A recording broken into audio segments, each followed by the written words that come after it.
అట్టి కుమారులుగా ఆ తల్లులు పెంచి ఉన్నారు గనక వారు గొప్పవారయ్యారు. అట్టి గొప్పవారిగా మన పిల్లలు, మన కుమార్తెలు అవ్వాలంటే మొట్టమొదటిగా తల్లిదండ్రులు దేవుని యందు భయభక్తి కలిగి ఉండాలి.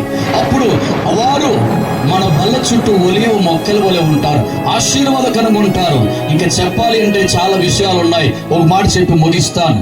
ఈరోజు మీ ముందు నిలబడి ఈ ఒక్క మాటలు చెప్పడానికి నేను ఏమాత్రం కూడా అర్హుడను కాదు. కారణం ఏంటో తెలుసా? నిలబడి ఉన్నానంటే కేవలము నా వెనక నా తల్లి, నా తండ్రి యొక్క ప్రార్థన, వారి కన్నీటి వేదన, వారు పడిన ప్రయాసము అంతా ఇంత కాదు.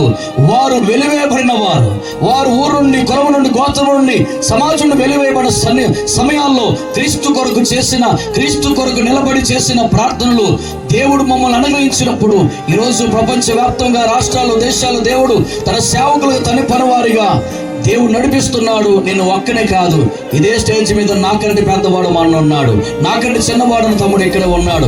మేము సేవలో అందరూ కూడా నిలబడి ఉన్నామంటే వారు చేసిన ప్రార్థన. తల్లిదండ్రులకు మీకు మాట చెప్తాను, మీ ప్రార్థన ఎన్నడూ వ్యర్థము కాదు.